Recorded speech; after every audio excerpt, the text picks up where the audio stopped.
Well, hello everyone. Welcome to another edition of One Plus One, your place for inconvenient truth telling and myth busting. So honored with the guest we have on. We welcome back to the show Peter Kuznick, American historian known to people around the world as the co-author with filmmaker and documentary filmmaker Oliver Stone of the excuse me of the book and docu-series The Untold History of the United States of America. He is a professor of history and director of the Nuclear Studies Institute at American University in D.C. He's the author of Beyond the Laboratory, Science as Political Activist in 1930s America, co-author with Akira Kimura of Rethinking the Atomic Bombings of Hiroshima and Nagasaki, Japanese and American Perspectives, and he's co-author with Yuki Tanaka of the truth behind the peaceful use of nuclear power and so forth, and co-editor with James Gilbert of Rethinking Cold War Culture. He's a columnist for Al Jazeera English, and he is a widely sought-out voice in various international publications. And on this episode, we're going to be talking about, I'm not going to be talking about the U.S. per se, but we will be talking about American and Western imperialism influencing reactionary excuse me, folks, I'm sick today, reactionary right-wing movements in Japan.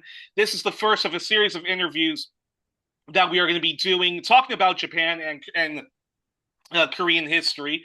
So, and Peter has been a long-time solidarity activist, working with the Japanese left and voices of reasons in Japan who want détente with China and North Korea and want a reckoning of Japan's bloody fascist Nazi past and want socialism and socially liberal policies, as well as U.S. bases out of Okinawa and out of Japan and the entire region.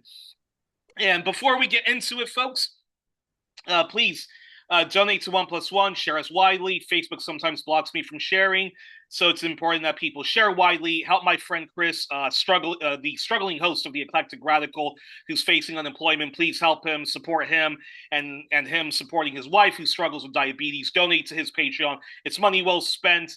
You support Chris, you're helping me out doing future journalism projects, and you can give up Spotify because all the free music is on YouTube, and you can give up Amazon Prime, HBO Max, and Disney. And just before I get underway, Rania Khalek, who's been on the show before, sadly, her father passed away, so I just want to give my deepest condolences to her, and on behalf of One Plus One audiences and all of the guests who are familiar with her work, we all give our sincere condolences to Miss Khalek and her family during this terrible loss, and may the spirit of her father shine brightly in her and her family. So again, our deepest condolences, and people can check out her tribute to her dad on the pinned comment section. So now on to the topic at hand. First off, Peter, it's been a long time coming. Welcome back to the program. Thanks, Yuri. But since you wanted to talk about Japan, I, sh Yes, I should add one more thing to the resume. go ahead. Uh, Oliver and I co-authored a book with former Prime Minister Hatoyama titled The Untold Post-War History of the United States and Japan. Oh, fantastic. Hatoyama, as you probably know, was elected prime minister, finally a break with the LDP, the Japan Democratic Party. And you know who smashed Hatoyama? Barack Obama. And it was Yeah, over Hatoyama's opposition to the base relocation in Okinawa from Futenma to Henoko, which the people of Okinawa have voted against time and time again. But Obama wanted that Marine base relocated to Henoko. And as you know, the story there is this pristine land in Ora Bay. And when they did the engineering studies, they said it can't even really be done because the base there is like mayonnaise, is what they always call it. And so, but that's pristine. It was destroying a lot of different species to do this, but they wanted that base there. And the city of Futenma is too crowded, and they've had accidents there. They've landed and crashed into schools. They've killed a lot of children. The U.S. troops have raped a lot of women, a lot of crime. So they wanted to close the base in Futenma and move it to Henoko.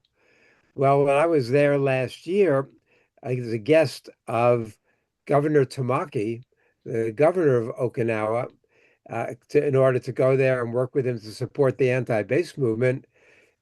I went to Henoko and they showed me that they wanted runways that were long enough, but the ones they're building now, since it's environmentally so unsound, actually are not long enough for the planes that they want to land.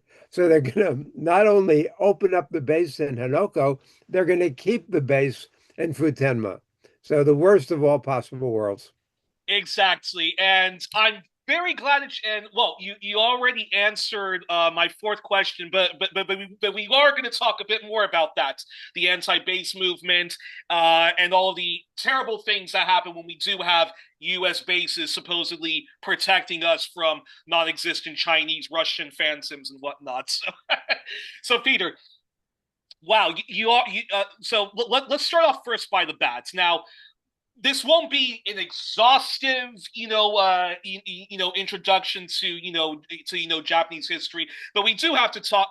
But it is going to be a very good introduction to Japanese studies, I hope, for 1+1 viewers. So the first question I wanted to ask you is, for a critical leftist audience, an anti-imperialist left audience, or even libertarian, and people who are interested in Japanese history and current affairs, but simply aren't, well informed on it, can you explain?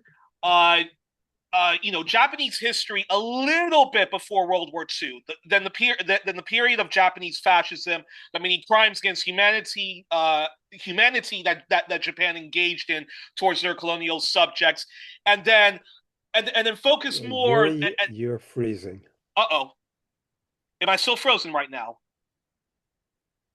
Oh no, no, no, no, no! Please don't do this. How about now? Can you still see me, Peter? Okay. Oh shit. Oh no, don't do this to me. Come on.